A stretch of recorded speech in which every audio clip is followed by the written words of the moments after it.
خواہ وہ 100 بلین روپے ہیں یا 150 بلین روپے ہیں یا جو کچھ بھی ہیں، کیا وہ ورتھ وائل ہے؟ کیا اس سے کوئی مقصد حاصل ہوگا؟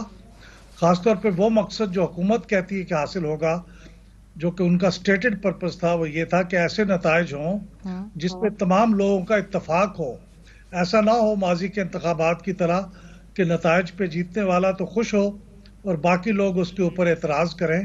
یہ ان کا پرپس ہے. کیا ای وی ایم سے مقصد حاصل ہوگا؟ میرے خیال میں نہیں ہوگا، اس لیے وہ ورتھ وائل نہیں ہے. لیکن ظاہر ہے ہم تو ماضی میں قرضے اٹھا کے بھی یہ اخراجات کرتے رہے اور ابھی غالباً قرض اٹھا کے ہی کریں گے، تو وہ تو ہو جائے گا. اس پہ کوئی دو باتیں نہیں ہیں. اصل بات تو یہ ہے کہ کیا یہ اس کا کوئی فائدہ بھی ہوگا ایسا کرنے کا. یہ جو آپ نے بات کی نا کہ کنٹروورشل الیکشن ہوگا، یہ ابھی سے اپوزیشن یہ بات کہہ رہی ہے، اور جو الیکشن آنے سے پہلے ہی اس کے بارے میں اتنے زیادہ سوالات اٹھ جائیں اچھا شگن نہیں ہے. لیکن یہ کور دلشاد صاحب، پاکستان میں کون سا ایسا الیکشن ہے جو کنٹروورشل نہیں ہوتا؟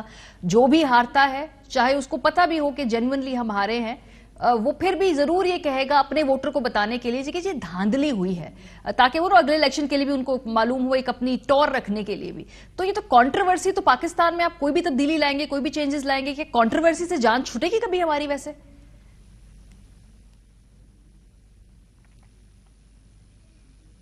جی کنور صاحب.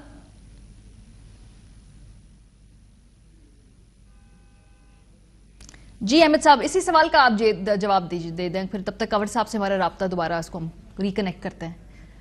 جی دیکھیں، یہ جو کنٹروورسی ہے نا، اس کی وجوہات کچھ اور ہیں. مرض تو ٹھیک ہے، آپ نے بھی صحیح ڈیٹیکٹ کیا اور حکومت نے بھی صحیح ڈیٹیکٹ کیا کہ ایک پرابلم ہے، لوگوں کا اعتماد نہیں ہے اور لوگ اس پہ شک کا اظہار کرتے ہیں. وہ کیوں کرتے ہیں؟ اس کی وجوہات وہ نہیں ہیں جو ای وی ایم سے ٹھیک ہو سکتی ہوں. اس کی وجوہات کا بڑی وجہ جو ہے وہ تو پری پول ریگنگ ہے. وہ پری پول ریگنگ ایسا معاملہ ہے کہ اب وہ بہت افیکٹو ہو گیا ہے، اس سے ہر چیز بدل جاتی ہے. تو اس کا ظاہر ای وی ایم بیچارے کا کیا رول ہے اس کے اندر. تو جو الیکشن ڈے کے معاملات ہیں وہ اس کا تھوڑا سا حصہ ای وی ایم سے حل ہوگا. یعنی جیسے آپ کے انویلڈ ووٹس ہیں، ضائع ہو جاتے ہیں 3% کے قریب، وہ ای وی ایم سے بچ جائیں گے، وہ ضائع نہیں ہوں گے، وہ کاؤنٹ ہو جائیں گے. یہ اس کا بنیادی فیصلہ تو یہ ہے. اور دوسری بات یہ کہ جو کاؤنٹنگ ہوتی ہے پولنگ سٹیشنز پہ، 1 گھنٹے سے 2 گھنٹے لگ جاتے ہیں اس میں ہر پولنگ سٹیشن پہ، وہ شاید 5-10 منٹ میں 15 منٹ میں ہو جائے گی. یہ وقت کا بچت، مجھے نہیں خبر کہ اس سے ریگنگ کو کتنا فائدہ ہوگا. لیکن جہاں تک ایک اور لوپ ہول ہے، پولنگ سٹیشن سے ریٹرننگ آفیسر کے پاس جو ریزلٹ جاتے ہیں، اکثر اسی کے اندر پرابلم ہوتی ہے. آپ نے ڈسکا میں بھی دیکھا، جی پریزائڈنگ آفیسر ریزلٹ سمیت غائب ہو گئے تھے. اور ریٹرننگ وہ ای وی ایم کیسے حل کرے گا اس کو؟ کیا اس کے لیے کوئی الیکٹرانک ٹرانسمیشن کا انتظام ہوگا؟ یہ تو ابھی تک لا میں نہیں لکھا ہوا. تو یہ ساری باتیں ہیں. سر انہوں نے آپ کو یہ ڈیمو دیا، اس پہ انہوں نے آپ نے سوال یقیناً پوچھے ہوں گے، اس کا تسلی بخش جواب ملا کیونکہ آپ نے مشینیں دیکھی ہیں، آپ نے یہ سوالات پوچھے ہوں گے. جی بالکل، ہم نے پوچھے ہیں. مشین بھی ٹھیک کام کر رہی تھی اور بڑی اچھی مشین بنائی، مطلب دیکھنے میں لگتا ہے کہ ایک اچھی کوالٹی کی مشین ہے. ہمارے سامنے اس کا آپریشن بھی ہوا، وہ بھی اچھا.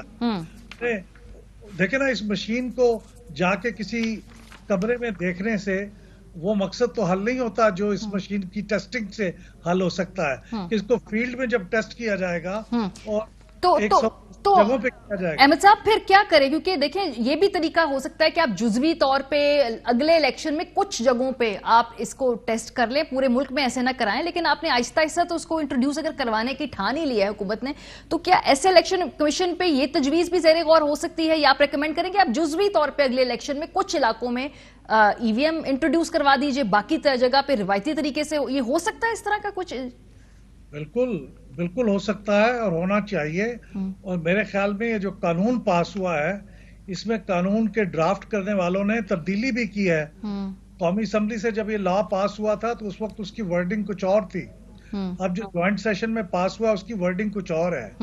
اور اس ورڈنگ کے نتیجے میں اب یہ ممکن ہو گیا ہے کہ الیکشن کمیشن لازمی نہیں ہے کہ پورے جنرل الیکشن کے اندر اس کو استعمال کرے. اس کو جزوی طور پہ بھی کر لے گا تو اس قانون کے اوپر امپلیمنٹیشن ہو جائے گی اس کی. اس لیے یہ ممکن ہے، بلکہ یہی ایک عملی طریقہ ہے. ہاں، بیچ کا راستہ میرا خیال ہے جو ایکسیپٹیبل ہے زیادہ وہ یہی ہے جو دونوں جگہ کو ایکسیپٹ ہو. رائٹ، ایک ہی قسط میں تمام 272 کانسٹیچوئنسیز میں یہ کرنا نہ عملی طور پہ ممکن ہے، نہ یہ مناسب ہے.